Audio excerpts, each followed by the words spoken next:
Hello दोस्तों, स्वागत है आप सबका संकल्प मैथ के यूट्यूब चैनल पर। जाने अपना उत्तर प्रदेश की सीरीज का ये 5वां वीडियो है।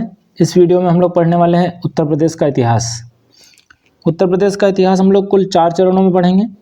पहला प्राचीन इतिहास, फिर मध्यकालीन, फिर आधुनिक, फिर उसके बाद स्वतंत्रता प्राप्ति के बाद का इतिहास। इसमें हम उत्तर प्रदेश से संबंधित जितने भी महान व्यक्तित्व हुए हैं उनके सबके बारे में पढ़ने वाले हैं। तो सबसे पहले स्टार्ट करते हैं प्राचीन इतिहास से। उत्तर प्रदेश का इतिहास लगभग 4000 वर्ष पुराना है, जब आर्यों ने यहाँ पर पहला कदम रखा और वहाँ से प्रारंभ होती है वैदिक सभ्यता। वैदिक सभ्यता से पहले सिंधु घाटी सभ्यता सतलज और सिंधु नदियों की घाटियों में फैली हुई थी, जबकि वैदिक सभ्यता इसके बाद के समय में गंगा और यमुना नदी की घाटियों में फैली। तो वैदिक सभ्यता का प्रारंभ उत्तर प्रदेश के इतिहास से प्रारंभ हो जाता है, वैदिक सभ्यता का भी। तो ये कहाँ पे फैली? गंगा और यमुना के मैदानी भाग में, इनके जो दोआब क्षेत्र है वहाँ पर फैली। इन्हीं आर्यों के नाम पर ही भारत देश का नाम आर्यावर्त या फिर भारतवर्ष पड़ा। आर्यों के एक प्रमुख राजा भरत के नाम पर ही भारत नाम पड़ा। फिर उत्तर प्रदेश के साथ साथ में ही जो आर्यों का जो वैदिक सभ्यता थी, जो आर्य थे वो दूर दूर भागों में फैल गए। वाराणसी संसार के प्राचीनतम नगरों में से एक माना जाता है, सबसे पुरानी नगरी मानी जाती है वाराणसी। साथ साथ में उत्तर प्रदेश में सारनाथ का जो चौखंडी स्तूप है ये वाराणसी के पास ही स्थित है। यहाँ पर भगवान बुद्ध ने प्रथम प्रवचन दिया। समय के साथ साथ उत्तर प्रदेश कभी छोटे छोटे राज्यों में बट गया और कभी बड़े बड़े साम्राज्यों का हिस्सा भी बना, जैसे यदुवंश, गुप्त वंश, मौर्य वंश, कुषाण वंश के साम्राज्य का हिस्सा बना। और यहाँ पर 7वीं से 11वीं शताब्दी के बीच कन्नौज, गुर्जर, प्रतिहार का साम्राज्य का प्रमुख केंद्र रहा है। तो उत्तर प्रदेश के इतिहास की शुरुआत आर्यों से हुई, मतलब वैदिक सभ्यता से, लगभग 4000 वर्ष पूर्व से। और उसके बाद में उसी के बाद आर्यों की वजह से ही इसका नाम आर्यावर्त या फिर भारतवर्ष पड़ा। यहाँ पर यदुवंश, गुप्त वंश, मौर्य वंश, कुषाण वंश के साथ साथ में कन्नौज में गुर्जर और प्रतिहारों का साम्राज्य का प्रमुख केंद्र रहा है।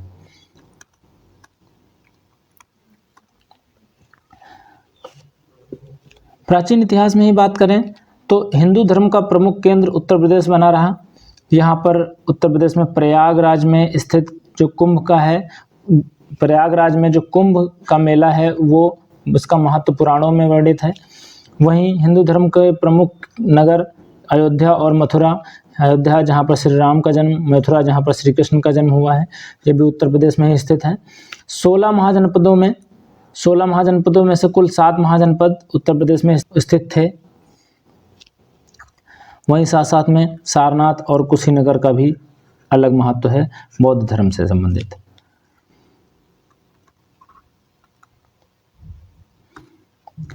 प्राचीन काल में ही हर्षवर्धन नाम के एक महान राजा हुए हैं, जिन्होंने 606 से 647 ईस्वी तक राज किया। इन्होंने आधुनिक कन्नौज के पास में अपनी राजधानी बनाई और समूचे उत्तर प्रदेश, बिहार, मध्य प्रदेश, पंजाब, राजस्थान के क्षेत्र में शासन किया। ये मैप में आप लोग देख सकते हैं, ये वाला एरिया जो आपको दिख रहा है हाईलाइटेड, ये हर्षवर्धन के काल का एरिया है। इसमें उत्तर प्रदेश, बिहार, मध्य प्रदेश का कुछ हिस्सा, पंजाब और राजस्थान का कुछ हिस्सा सम्मिलित है। इसके बाद में मध्यकाल की बात करें, मध्यकाल में 1000 से 1030 तक उत्तर प्रदेश में मुसलमानों का आगमन रहा।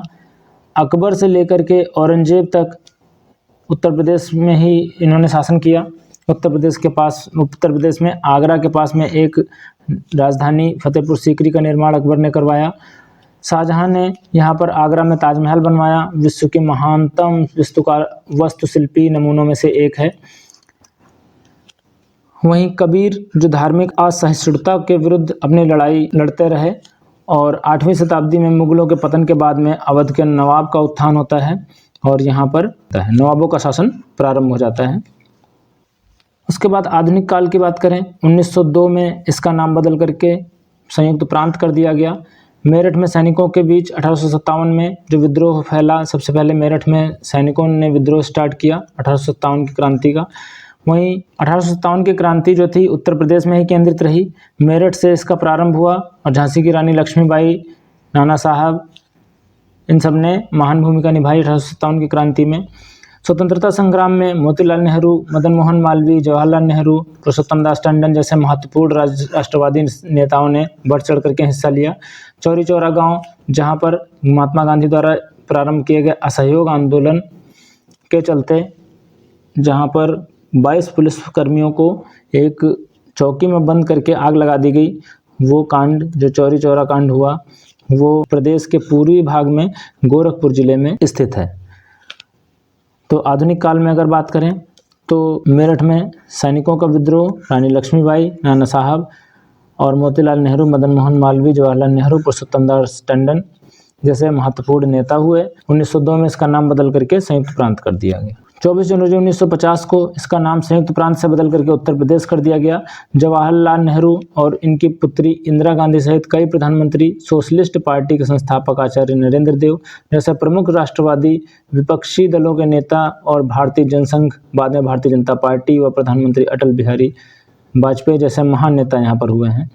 तो आप लोग देख सकते हैं जवाहरलाल नेहरू, इंदिरा गांधी, आचार्य नरेंद्र देव और अटल बिहारी वाजपेयी जैसे महान नेता उत्तर प्रदेश से ही निकल करके आए।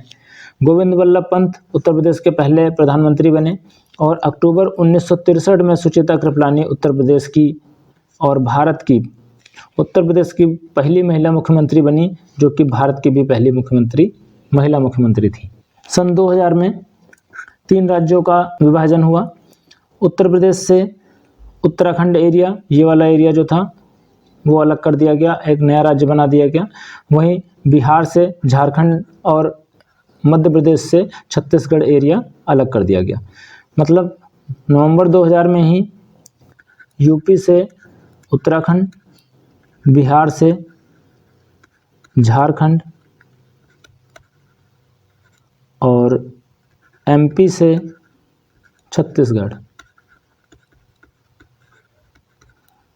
3 राज्य अलग हुए। साथ साथ में उत्तर प्रदेश से उत्तराखंड भी अलग कर दिया गया। तो उत्तर प्रदेश के इतिहास में हम लोगों ने देखा कि उत्तर प्रदेश का इतिहास लगभग 4000 वर्ष पुराना है, जब आर्यों ने वैदिक सभ्यता की नींव डाली यहाँ पर। उसके बाद में ये आर्य गंगा यमुना के भाग से फैल करके पूरे भारतवर्ष में फैल गए। उन्हीं के नाम पर ही भारत का नाम आर्यावर्त या भारत पड़ा। वाराणसी प्रमुख सबसे प्राचीनतम नगरियों में से एक है। सारनाथ का चौखंडी स्तूप, यहाँ पर भगवान बुद्ध ने पहला उपदेश दिया। यदुवंश, गुप्त वंश, मौर्य वंश, कुषाण वंश, वहीं कन्नौज, गुर्जर, प्रतिहार का शासन यहाँ पर रहा। इसके बाद में धार्मिक केंद्र, हिंदू धर्म का ये प्रमुख केंद्र रहा है, जिसमें अयोध्या, मथुरा, प्रयागराज ये सब हिंदू धर्म के प्रमुख केंद्र रहे हैं। वहीं बौद्ध धर्म के लिए सारनाथ और कुशीनगर जैसे केंद्र रहे हैं। 16 महाजनपदों में से 7 महाजनपद उत्तर प्रदेश में अवस्थित थे। हर्षवर्धन ने कन्नौज के निकट अपनी राजधानी बनाई। इनका शासनकाल 606 से 647 तक रहा। इन्होंने उत्तर प्रदेश सहित बिहार, मध्य प्रदेश, पंजाब, राजस्थान के कुछ हिस्सों पर शासन किया। ये मैप में आप इनका हर्षवर्धन का शासनकाल देख सकते हैं। मध्यकाल में अकबर से लेकर के औरंगजेब ने सबने उत्तर प्रदेश से ही शासन किया। फतेहपुर सीकरी, अकबर ने अपनी राजधानी फतेहपुर सीकरी बनवाई, जहां शाहजहां ने आगरा में ताजमहल बनवाया। ये विश्व की महानतम वास्तुशिल्प कला की एक उदाहरण है। कबीर ने अपनी धार्मिक असहिष्णुता के विरुद्ध लड़ाई जारी रखी उत्तर प्रदेश से ही। 8वीं शताब्दी में मुगलों के पतन के बाद में यहाँ पर अवध के नवाब का उत्थान हुआ। स्वतंत्रता की लड़ाई में उत्तर प्रदेश के नेताओं ने बढ़ चढ़ करके हिस्सा लिया। 1857 की पहली स्वतंत्रता संग्राम की लड़ाई में सबसे पहले मेरठ के सैनिकों ने विद्रोह किया। उसके बाद में रानी लक्ष्मीबाई झांसी से, नाना साहब कानपुर से और बेगम हजरत महल लखनऊ से, बहुत सारे महान नेताओं ने इसमें हिस्सा लिया। उसके बाद में मोतीलाल नेहरू, मदन मोहन मालवीय, जवाहरलाल नेहरू, पुरुषोत्तम दास टंडन आज़ादी की लड़ाई में बढ़ चढ़ करके हिस्सा लिया। चौरी चौरा कांड भी उत्तर प्रदेश के गोरखपुर जिले में ही हुआ था। स्वतंत्रता पश्चात अगर हम देखें तो 24 जनवरी 1950 में इसका नाम बदल करके उत्तर प्रदेश कर दिया गया। पहले इसका नाम संयुक्त प्रांत था। जवाहरलाल नेहरू, इंदिरा गांधी, आचार्य नरेंद्र देव और अटल बिहारी वाजपेयी जैसे महान नेता उत्तर प्रदेश से ही निकल करके आए। गोविंद वल्लभ पंत उत्तर प्रदेश के प्रथम मुख्यमंत्री बने। वहीं अक्टूबर 1963 में सुचेता कृपलानी उत्तर प्रदेश की प्रथम महिला मुख्यमंत्री बनी। यह भारत की भी प्रथम महिला मुख्यमंत्री थी। राज्य का विभाजन नवंबर 2000 में हुआ, जब उत्तराखंड उत्तर प्रदेश से अलग हो गया नवंबर 2000 में। तो ये था उत्तर प्रदेश का इतिहास। तो वीडियो कैसी लगी कमेंट सेक्शन में आपको कमेंट करके बताना है। अगर वीडियो पसंद आई है तो लाइक कीजिए, चैनल को सब्सक्राइब नहीं किया तो आप लोग सब्सक्राइब कर लें। आज की इस वीडियो में इतना ही, मिलते हैं नेक्स्ट वीडियो में। थैंक्स फॉर वॉचिंग संकल्प मैथ्स।